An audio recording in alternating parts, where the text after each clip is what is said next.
Could we have the roll call, please? Emmy Scherer. Here. Paul Filicetti. Here. Steve Adler. Here. Kathy Bickenhauser. Absent. Julia McCarthy McClaverty. Absent. Jim McDonald. Here. Solomon Martin. Absent. Joshua Pollerine. Absent. Jolene Brink. Here. Bruce Haroldson. Here. Right, and you have quorum. Thank you. We're approving the minutes of the October meeting or November? It says October on here. We don't. Correct. We only have the minutes from October 4th. We do not have the minutes from November. So last month's meeting minutes will be available probably at the next meeting. Okay. So we're going to be a month behind now, is that? Yeah. Okay. Due to November was a shorter month with all of the holidays, and we ended up being short-staffed. So Okay. unfortunately, Oh, that's fine. they got Okay. pushed aside. Okay. Approve the minutes of the October 4th meeting as presented or amended. I'll make the motion. Is there a second? Second. Okay. All those in favor, say aye. Aye. All right. Any public comment before the meeting? No?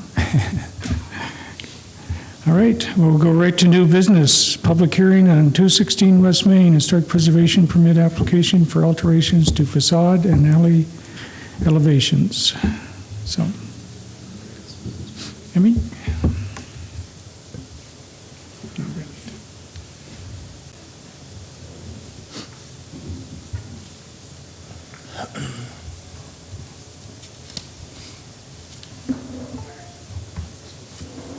Just go ahead and use this one.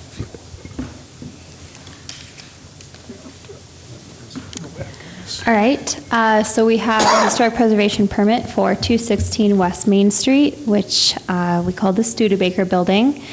We had an informational presentation last month for those of you that were here, and essentially the ZAC, the Zootown Arts Community Council Center, purchased the building, and they want to make that their headquarters. So taking it what it is now, which is pretty much empty, and turning it into an art center.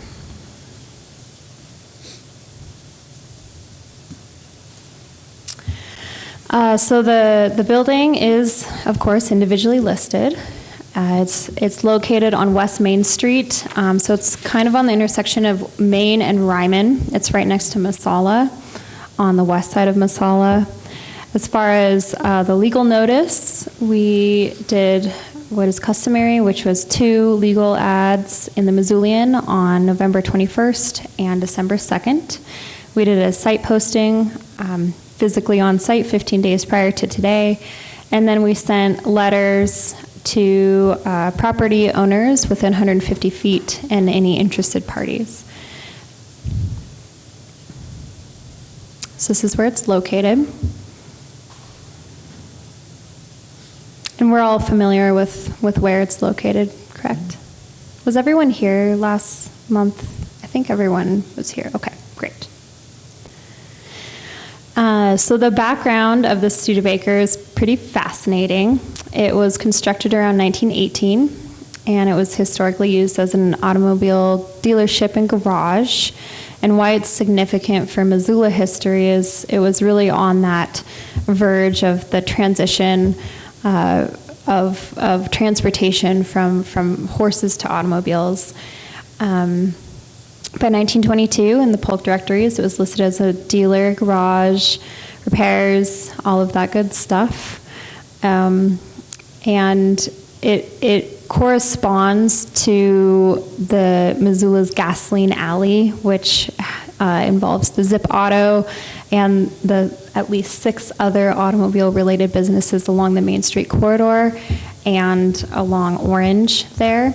There were a few others where the Stockman's Bank is now, but it was kind of that big transition of automobile-centered business and transportation in Missoula. And that's what the Studebaker is really representative of as far as the National Register listing.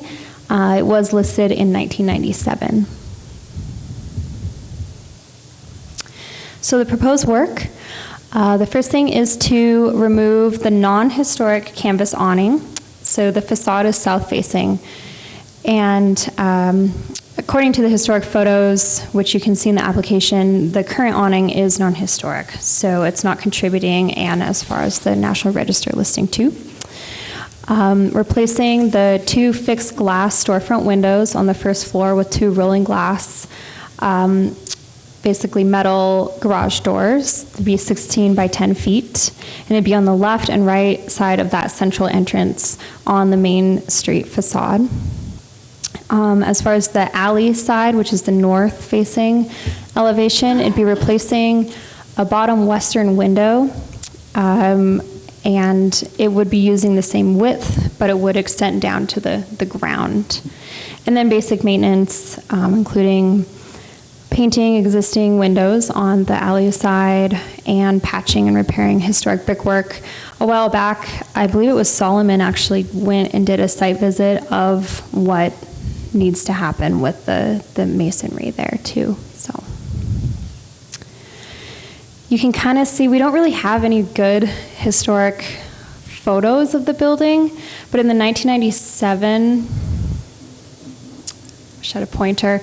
On the left side, you can see on the far left was a garage door, and that was filled in since 1997 to a single entrance.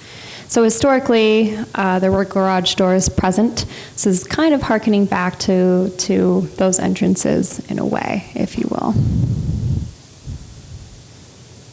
This is the alley entrance. Historically, at least in 1997, you can see that there was a central entrance in the alley. Since then, it's been moved to the far east side. And then the far west side is what is proposed, a new entrance utilizing that historic fenestration and window right there.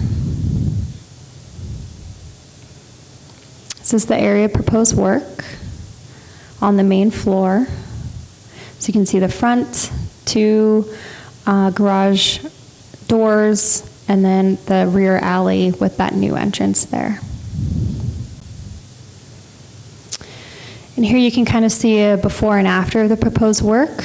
Again, this is replacing the 2, I guess it'd be 4 fixed windows, 2 on either side of that central entrance with the rolling garage doors. It wouldn't upset the transom lights above, and it would be taking down that awning. It would be 10 by 16, so using that original fenestration and openings. So again, the proportions would remain the same, and the original patterning would remain the same as well.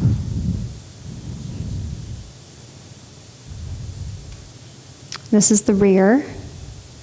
And so on the picture, you can see that opening is what is proposed to be the new rear entrance on the far west side of the alley side.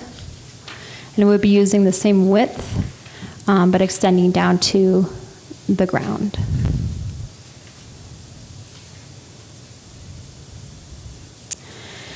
And then also as mitigation measures for these alterations, basic maintenance. On the right, that block was actually the work that was done by Solomon, doing a site observation of repair and maintenance that needs to happen, repointing for the brickwork.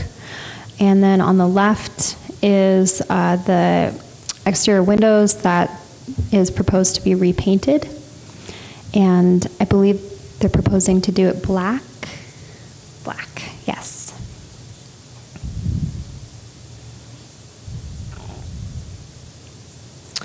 And then another proposition is to add murals on the back alleyway, but the murals would not actually be painted on the brick. They'd be mounted on plywood on the exterior so that it wouldn't upset the brick massing itself.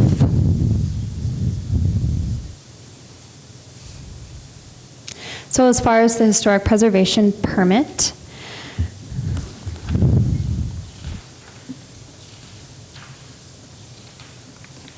We do have to review under our ordinance, which is 2085-085, which is the criteria for review of alterations of new construction and individually listed buildings in the National Register of Historic Places. This is our local municipal code. Number one is basically saying the compatibility of the character-defining features that qualify it for listing, and such as size, scale, massing, proportion, orientation, and relationship of all these elements to one another. We do have a more full explanation on the staff report. Essentially, the staff conclusion is that it does meet that criterion based on the findings of fact, that the removal of the storefront windows would be replaced with equally transparent rolling garage doors of the same width and height, but will be clearly differentiated as non-historic through the use of new metal materials. New construction is not required to conform to specific architectural styles. Design should be compatible to the resources in the immediate area, but shall distinguish itself. So again, this isn't new construction per se, it is alteration. But the big things we're talking about here is these two new rolling doors, and they will be distinguished as new, I believe, through the use of metal, which is distinguished opposed to the historic brick.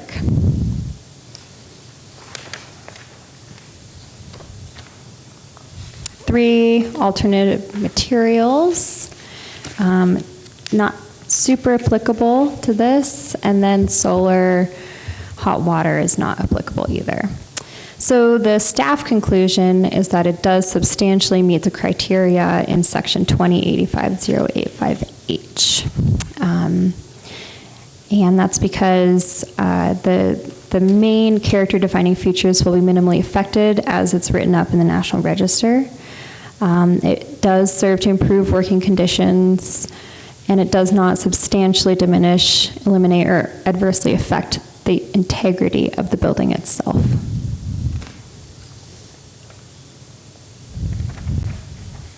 So moving on to the Secretary of Interior standards.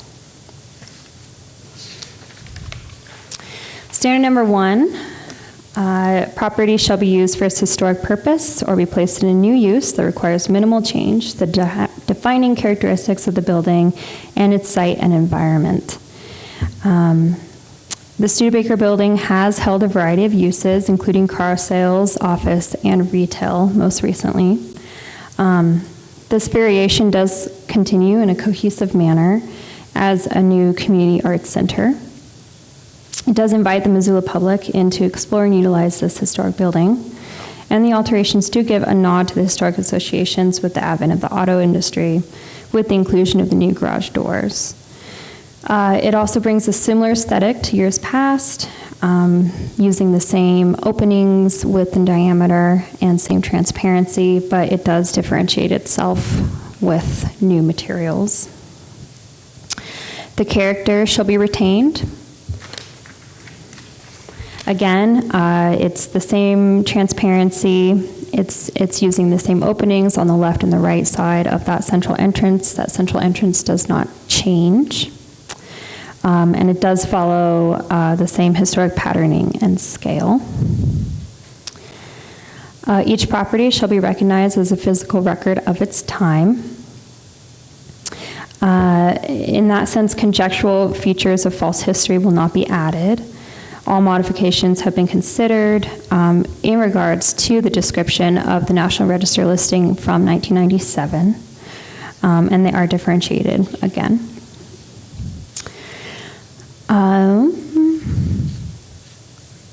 Changes that have acquired their own significance, that's not really applicable to this one because there haven't been any changes in their own right.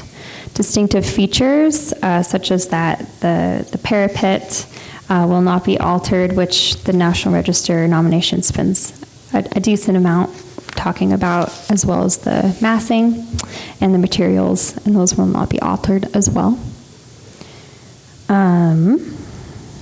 Features shall be repaired rather than replaced, And that's also happening with the restoration of the historic brick and the fact that they've utilized the HPC already in doing a site visit of what needs to happen with the repointing. No chemical or physical treatments, no digging, no new additions. And then as far as reversibility, the same openings and fenestration will still be there, as putting aside the exterior or the alley side opening and the murals, but the murals will be reversible.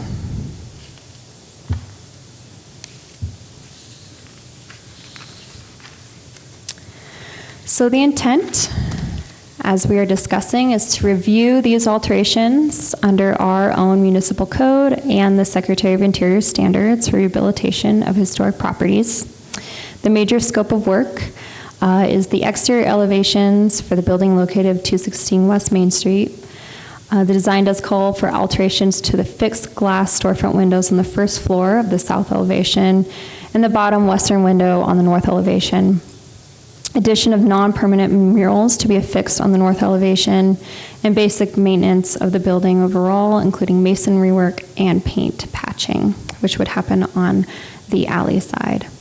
The intended use is a community arts center.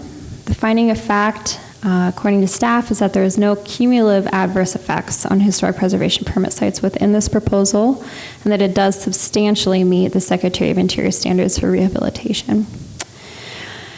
As far as the conclusion, that's essentially the same. There's no other HPP sites in the vicinity that would be affected by this. It does serve to utilize this historic building and bring more people and more community members into it, using, as far as staff is concerned, the most minor alterations that they could go further. But they do remain distinguishable to preserve the integrity of the building. And then using the garage doors is kind of a neat nod to that advent of the automobile age in Missoula. So the staff recommended motion is that the alterations to the facade and alley elevation be approved with conditions. The conditions of approval include mitigation efforts shall include restoring any dilapidated brick and must be done using a contractor with experience in historic masonry. Provide samples of new materials such as the new doors and the new rear alley door to the HPC and or HPO prior to purchasing and installing, so have a review. New additions and detailing such as the murals, any art on the sidewalk. Signage shall be undertaken in such a manner that if removed in the future, the essential form and integrity of the historic property and its environment would be unimpaired. And any patching and repair shall match the old design, color, texture, other visual qualities, and, where possible, material. So that's what we have.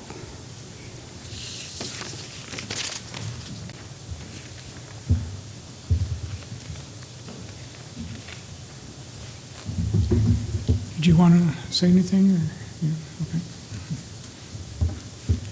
Any questions or comments? No. I have a comment. First of all, I want to say thank you for the presentation, and I generally support this this effort. A couple of questions, though, on the north elevation, the garage doors east and west of east and west of the main entrance door. Just going through the National Register nomination, it makes a point of calling out that the original that facade appears to be original and in good condition. And that was in '96. In full disclosure, I worked for A&E Architects, and we did the renovation of that building in the '90s. And I don't recall that we ever changed that storefront during that time period. So I guess my point is, while there's a lot of discussion and pointing out in here that the garage doors are going to, the storefront's going to be removed, it's kind of what I think somebody referred to as a 70s storefront. It's like, well, technically, according to the nomination, it's not. And then the garage doors that are going back in are talk about matching the original openings with horizontal break lines, which I don't see that in the original facade. And just talking about a lot of my concern is the garage doors and just identifying those in terms of the way the nomination was written and the discussion there versus what's being proposed. I was wondering if you could address that.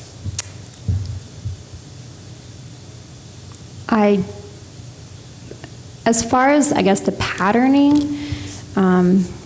you have the break and the two fixed windows, and then that does follow. But then to have a rolling garage door, you do have to have some breaks in it, so I don't know how that would alter too much in that design.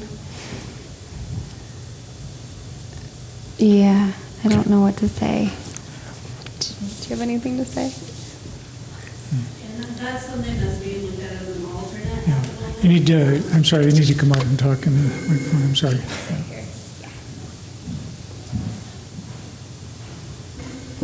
So at the moment, we're looking at the garage doors as an alternate.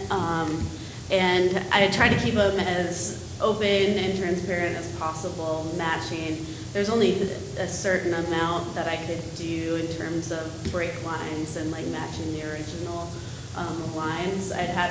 Be happy to have suggestions on that, but in terms of like finding a garage door that like fully matches it, it's, what we're really trying to go for is just like the open flow between the street front and the interior of the building, which is why Sure. we decided to put this out as an option.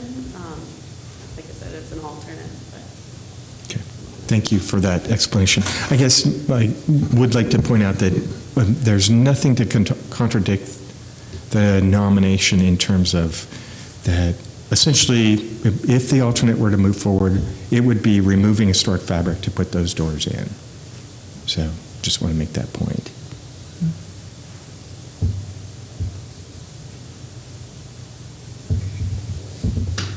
Anybody else? No, I've just, one thing of minute detail possibly, but something that's pretty important is when you mount murals to the back wall, mount them at the mortar joints, not through the brick where possible. Yeah. And maybe that's a no-brainer, but figured I'd mention it just to be sure. There are details in there. that show Oh, that okay. Conditions. Anything else? I just have one comment. It's on the garage doors too. I wonder, I think since it's in the main opening, it's reversible. I guess that's what I'm thinking. I think point. that's good. I wonder if maybe that bottom panel should maybe be more solid to create, I don't know, something of what was there originally. And I know you have to have smaller panes of glass in order to make the thing work and all that, so the rest above, but I wonder if the bottom panel could just be solid and it would that make sense? Paul, Yeah, you think? I think that would help with the, Yeah. because you look at that original storefront and that bottom did have kind of 18 inches or so Yeah. of Yeah. solid storefront down there. Yeah. And maybe that would help address that. Okay. Anything else?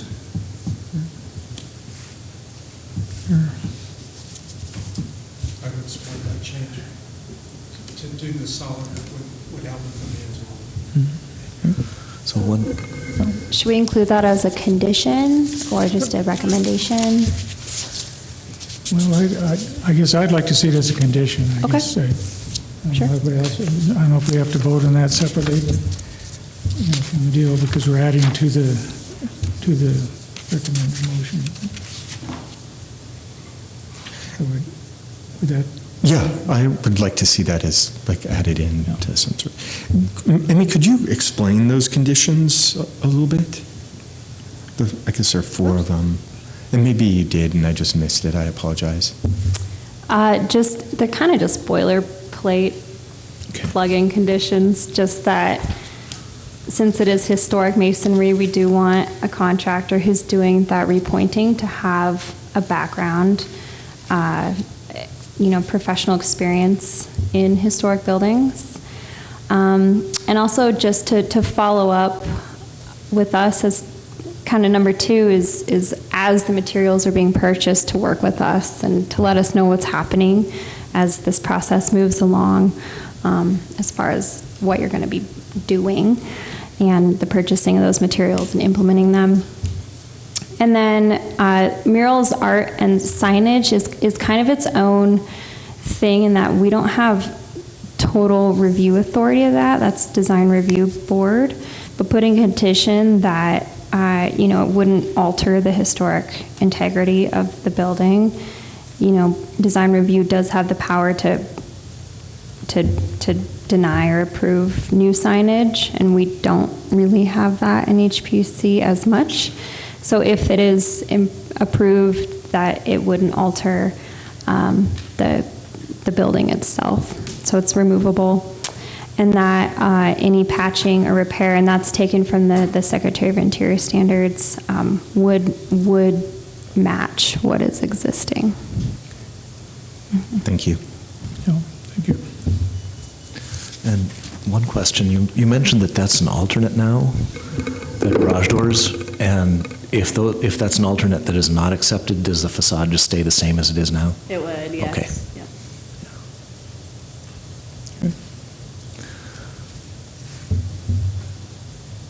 We want to make a motion? Well, the motion should probably include the recommendation on the bottom panel of the garage doors then. Are you So- making a motion? Okay, well, why not? I would move we approve as submitted with the conditions noted already, adding one condition, that the bottom panels of the garage doors, all the way across the bottom of each garage door, be solid instead of glass to help give the impression more of storefront. All right. Is there a second? Can we have a discussion about that? Yeah, we can. So just on, You second, and we'll, yeah, we have to have public comment, but I guess there's no public, so then we can do discussion. Yeah. Are you seconding? no. No? I'll second. Okay, let's open for discussion. So on that score, because, we all sit here and think, oh, yeah, that would be a good idea. And I don't dispute that that would be a good idea, but I think that in terms of making that bottom panel a solid panel, I think I would say I defer back to the architect to think about that in terms of the design and aesthetic as well, to make sure that it really does look right. Yeah. It doesn't look clumsy or chunky or clunky or something. That it really does fit with the and tie to the architecture Definitely. and what you're trying to do too. Because it could go either way there, without really looking at it, thinking about it. So. And it does kind of tie back to two, that we could not vote again per se, but re-review and give comments if you have another rendering, and I could pass that along to you guys. That's a good point. I like that. So do we want to amend the So do you want to motion? amend your motion? Do you So- want to amend the motion? Should we amend the motion to include review of the door before it becomes a final element? I'll second that. I would like to amend the motion to say that. I'll second that amendment to the motion. Okay. Is there any other discussion? All right, by Robert's rules, I think we have to vote on the amendment first and then become the final. So we'll vote on the amendment for review, get that right, that we will have it review the final garage door prior to. Does that make sense? Is that, all those in favor, say aye. Aye. Oh, I guess we have to do roll call, don't we? Do we have to do roll call? You don't have to do roll call vote if you don't want to. It's up to you. All those in favor say aye. Aye. Opposed? Okay, it carries. Now to the main motion. And could someone repeat it? Could you repeat it, the main motion? Yeah, so let me make sure I have it right. So it's to approve with staff's recommended conditions and the condition that the bottom panel of the garage doors be solid, with then the amendment to that, which just passed, to have review of the final garage door design before it is fully approved. Very good. Correct? I'll reword that in the minutes so it's a little cleaner, excuse me. Yeah, I think that's good. Okay? All right. Any discussion on the main motion again? Oh, Does that mean we'd bring it back to next month or just do it via email? What would you guys prefer? Just via email? Okay. yeah. Okay. I don't know if we need that in the motion. And that's only assuming that you accept the alternate. Yeah, okay. Okay. And so just a specification and a re-render, new elevation, that'll be adequate. Yeah. Well, Okay. All those in, we can, I mean, as a matter of formality, we can delegate the decision to the preservation officer so that it doesn't formally come back to a meeting, but then the preservation officer can ask everybody's input in the process of approving that. I believe that's right, yeah. Yeah. That'd be easier, correct? Yeah, so it'd be preservation officer makes a final call. Preservation officer would send the email with the renderings to you guys. You would individually Yeah. respond Any comments? with your thoughts back to officer. Okay. All right, very good. Okay, let's go to the main motion. All in favor of the main motion, say aye. Aye. Aye. Opposed? Okay, it's approved. Yes, thank you.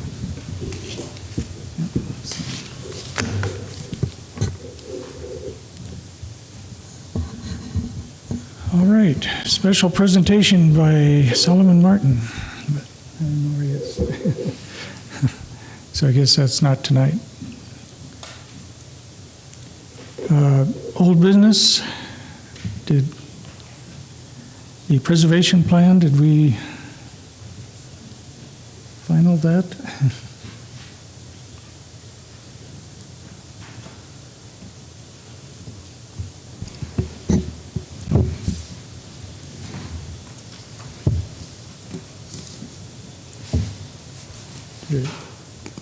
Nothing new on the preservation plan. Okay, all right, okay. Education and public awareness, we can begin discussion on the May Preservation Month. I guess from my standpoint, I would like to get any suggestions of people. It doesn't have to be tonight, but on what you'd like to see happen during May. I'll just comment a few things. I've been hearing back from people, they want to have more bicycle tours, which was kind of interesting. And also another one of the A.J. Gibson bicycle tours. That was the biggest one. So but anyway, that's one of them. And then the other thing that has come up, I think some of you have already said this too, is that it'd be nice to have a speaker at one of the deals. And we've had them in the past. We had the woman from California at the bungalows, and we had, well, way back, we had head of National Park Service, historic architect, and lots of other people like that come to the meetings. But anyway, or come and present during Preservation Month. And I'd like to see if there's any suggestions on who we might try and invite. And I think we can, I know our budget isn't very big, but I think we could probably raise the funds just from, community people that would be glad to have someone come in. And I don't know what that would be at this point, but I think you might have had some suggestions at one time, didn't you? I did, because I think that'd be a great idea. I don't remember who I was thinking. I had someone who I was thinking back in my notes. I'll think about it. Mm-hmm. Where did the speaker talk in the past? Well, we usually have many times we were up at the university in one of the classrooms or one of those areas. And I don't know, those were always free at that time. I don't think they're free anymore. I think you have to pay for a lot. But we can transfer funds around too. Right, I think we could cover it. And I don't know, I guess we'll kind of have to get an idea how many people, I mean, you could have it right here, I guess, if we could, even if it was a Friday night or something, or it'd probably be better for the speaker, though, to be during the week sometime rather than on a Friday or a Saturday night. I think that would be, it'd be more appropriate and give a lot more people out, I guess is what I'm thinking. Yeah. And we've accumulated quite the email list serve with the unseen tours. Yeah. So we probably do want to plan for a bigger audience, I think. Yeah, yeah, I think so too, so. Well, I guess if there's any ideas or suggestions, let's think about it, and I'd like to, you know, whether it's tours or speakers or whatever, it'd be nice to have a few suggestions by the next meeting, and then, because it's going to take us, you know, May comes pretty fast after the first of the year, so. It does. And last year we had a subcommittee meeting in January already for the May Yeah, right. tours, which we can talk about at our next, to Right. schedule that, but just, it's coming fast. Yeah, it's coming fast. Yeah. And I don't mean, I'm going to be around this year during May, so that's good, so I can do tours or whatever we need. But it'd be nice to get some help too, so if there's anybody else that, you know, wants to get involved. And I know Philip as one, he keeps calling me. I guess he was on the Moon Randolph tour yesterday, and I couldn't make it, which is unfortunate. But anyway, you know, he's always said that he would like to participate more too, so there's that possibility. And, Awesome. And then others, well, John and anybody else that, I mean, I'm assuming during the month of May, well, and I guess that's the other question, since we're charging for the tours for Unseen Missoula, in May, do we just make everything free, or what do we do? I guess that's Well, it seems like historically we've made everything free, and we do have, I believe, enough in our budget that we could continue to do that. okay. So I think that'd be okay, I think, Okay, but that is your guys' call, so. yeah, Mhm. okay. Yeah, on awards, I guess and that was the question last time. Do we want to have awards every year, or do we want to have them every other year, or we didn't, I mean, we only had a few nominations this last year, and we had some good ones, and that was fine, but it was pretty light as far as getting a bunch of nominations, and I don't know. I think just as a matter of ideals, it would be nice to have it every year just so that it's a regular thing and it keeps people engaged. I think every 2 years we begin to kind of lose the awareness. And maybe the awards aren't as plentiful from year to year, but it would be nice to try to keep them going every year. I think the one thing we need to do is people who are nominated or people who are, I think they have to provide more information to us where we don't have to go out and hunt for it all. And I think that's the thing. We need to have them, if we want them to fill out that application with as much information as they can, the history, the ownership, the things that have been done, and before and after photos and all that stuff, because it's always been in the past, and it was last year too, is that would end up staff finishing all that stuff up, and it takes a lot of work. And I think we really need to encourage people that, we won't accept it if a nomination unless it is really filled out more information. And I think that's what we have to really try and do. I think also, just going down to last year we had a subcommittee, but it really boiled down to Jim and I. I know. So if we have another subcommittee, I think one thing I would do differently this year is give you guys tasks. So as far as renting a place, doing the catering, picking up the food, doing outreach, PowerPoints, speaking, talking to the nominees, awards themselves, making them. So if we do want to do it again, we have to do it together. Yeah. So. Okay. Good point. Yeah. Yeah. Okay.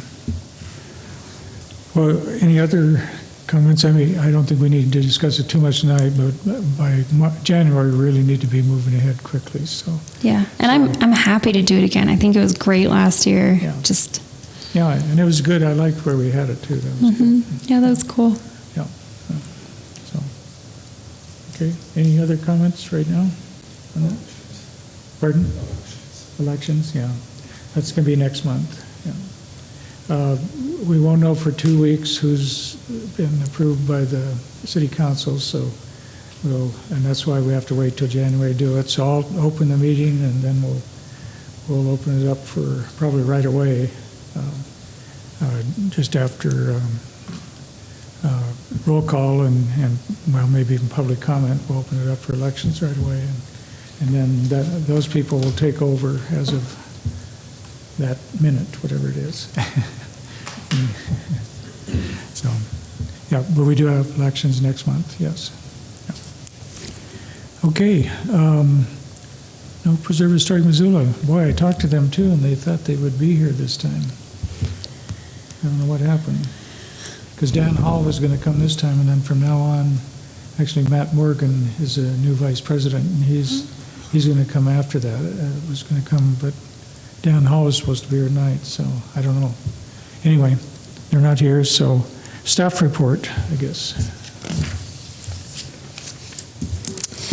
Okay, so for the Unseen Missoula Tours, we had our final wrap-up meeting for this first season.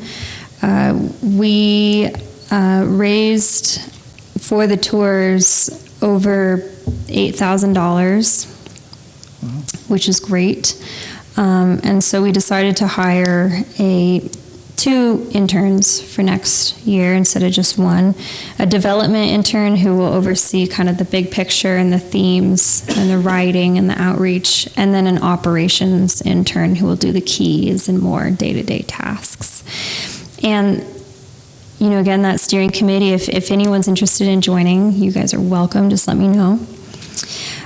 We did a while back partner with the UM Honors Public History class. I think as I mentioned in the past, and that was really fun and really cool. And that class presented their research projects on Monday, and they each wrote a separate little script about one facet on the tour. So whether it be a building or a person or an event to be implemented in next season's tours. We haven't heard back from the Department of Commerce Tourism grant yet for the Heritage Plan, but we will hear back on the 15th, which is exciting. There's a lot happening with the Lalonde Ranch. As Jim mentioned,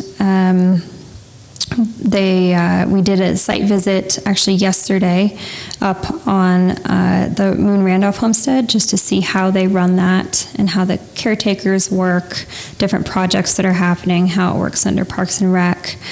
As an example, for the Lalonde Ranch, which is in the county but soon to be annexed by the city. It will remain in county hands, but it is a historic site.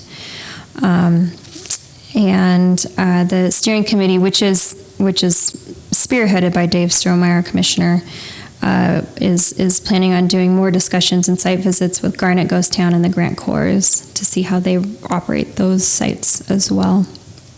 And then Dan Hall is also part of that group. Again, anyone is welcome to join. Just let me know. And he's offered Preserve Historic Missoula to explore and possibly conduct the actual listing for the property on the National Register. The overlay, neighborhood character overlay was kind of prompted by the administration building on 6th Street, the MCPS. It's rumored to be sold. And so that obviously brings the discussion of adaptive reuse. Current zoning and land use would be prohibitive of that, which we've run into in the past. And so next step would be creating an overlay for any historic property that is listed or eligible for listing to lighten those restrictions of land use and zoning for adaptive reuse. On November 2nd, we invited the HPC to come and meet Ryan Montgomery, who's interested in purchasing the building, if it does come up for sale, to turn it into a boutique hotel, something along those lines, and do a walkthrough. Paul, Jolene, Jim, Bruce, you guys were all there, and that was really interesting as far as the opportunities for that building, and thank you for coming to that. Since then, I've started drafting new language. I'm about 3 pages in as what that ordinance would look like for an overlay. And I welcome anyone who wants to do research or writing or anything like that. It's pretty fun to research what other cities are doing. Turns out it's done all over the country, what I'm learning. This isn't new, and there's a lot of creative ways to incentivize adaptive reuse within zoning. As far as our membership, as Jim mentioned, 4 memberships will expire the end of this year, 2 professionals, 1 alternate, and 1 regular. And we did receive 6 applications for those 4 positions. We had 4 interviews take place for land use and planning, which is a subset of city council, on Wednesday, just yesterday, and 2 more will take place next Wednesday. And so it's LUP, Land Use and Planning Council, that actually votes and nominates and admits new commissioners into the HPC. So we'll know, I guess, end of day Wednesday next week, who will be our new members. And then, as Jim mentioned, the chair and vice chair will also expire, so we'll be nominating those positions during the January meeting. I mentioned last time that I did a site visit for 418 East Spruce Street. The owners reached out, and they're interested in nominating on the National Register, which is really cool because they were inspired by the demolition rewrite, that it could aid in protecting this property over time in perpetuity.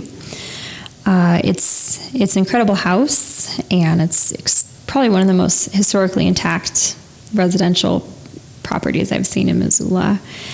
And so they had a lot of questions about their historic windows, so I asked Kathy to join me, and we did a separate walkthrough just a week ago, and that was really fun, and we just nerded out together about this awesome historic integrity. I reached out to SHPO, and they agree that it is eligible, so the owners are interested. So it looks like we do have a possible new listing, which would be exciting. I met with Jeff McDonald, who's the consultant for the Rattlesnake Dam Removal Project, which is a city project, and it does contain some historic properties. I've been aiding in finding information, and he's been writing the report on cultural resources and that effect, and he is going to come and present to us in January about his findings for that. Also, Paul has invited myself and other long-range planning managers to participate in the city cemetery master plan writing.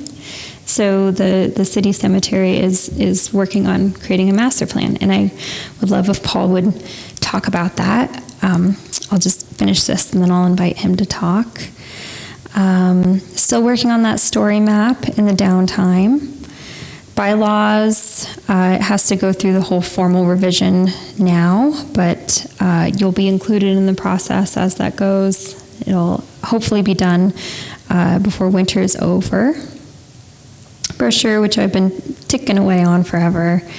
And I did get to go to the National Trust conference in San Francisco in November. And it was really cool and phenomenal and inspiring. And I learned a lot about adaptive reuse ordinances and a lot of really cool things that cities are doing way beyond the National Register. And I don't even know where to begin, but it was great. And I hope we all can check out those conferences in the future. One of them that really stuck with me was the concept of legacy businesses. So it'd be like partnering with the MDA or something about the most historic businesses in a town, giving them like a sticker or something.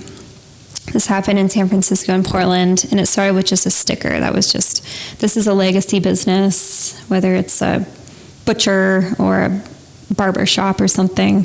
They got that sticker on the window, and it became really, really popular. They created walking maps for legacy businesses.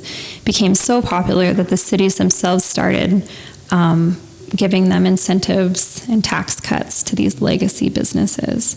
So it's actually written into their ordinance now, and it all started with their HPC doing this program, which was pretty cool to think about. I never thought about legacy businesses like that, beyond just the building and more into the story of these families and initial startups of these places. And then just letting y'all know that the holidays are coming, so it's probably going to be a little slower. So I'll be out of the office from the 24th of December through the 1st. So with that, I'd love if Paul would talk a little bit more about the cemetery, what's happening there. Sure. So I'm on the City Cemetery Board, and the board has decided to pursue the idea of conducting a master plan, or going through a master planning process for the city cemetery. There's a tremendous amount of acreage out there, including the historic cemetery, as you all know. It's Stories and Stones takes place out there in September, but the idea that we'd go through, we're kind of in the really early stages of discussion, but working with Laval Means and Emmy on identifying the RFP process to go about developing an RFP, RFQ, whatever that turns out to be, for professional services to assist with the future development planning for the city cemetery. It kind of goes along with the idea that the North Reserve Street master plan was complete, and through that process, the cemetery learned a lot of stuff about, a lot of information about what the interest in the land that is currently thought of as a cemetery land, and trying to identify then future growth at the cemetery and other kind of more trends in the way people take care of their loved ones and perhaps even their pets. So it's all out there under discussion. So probably within the next 6 to 8 months we'll have something together. And hope to go through all the processes to actually get to RFP solicitation or RFQ solicitation to professionals later in 2019. Can I just say it's been so interesting working with the cemetery board and staff. It's like whole new worlds of, there's so much. It's really fascinating. Very historic. So.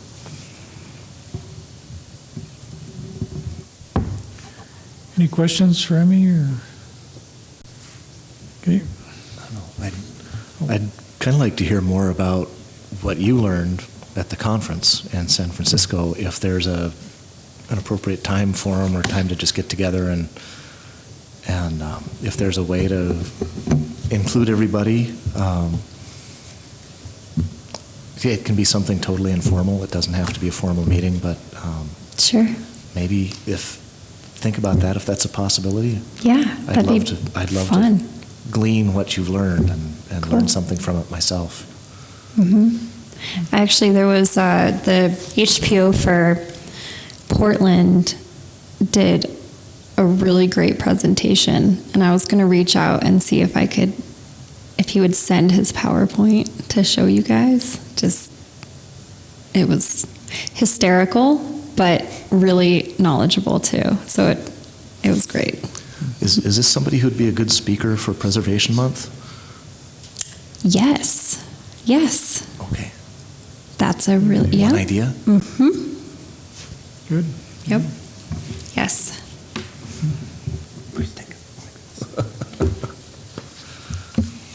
right. Any other comments? All right, any other member comments? Anything, any meetings or events coming up, anything like that? What's the climate change event on Friday? What's that called? It's the resiliency. It's the resiliency meeting, and it's bringing together basically all entities of government to talk about climate resiliency. So I'll be attending that next Friday, and so I'll share at the January meeting what kind of comes out of that. Yeah, thank you for reminding me about that. Good. All right, if there's no other comments, the meeting's adjourned. Happy holidays to everybody.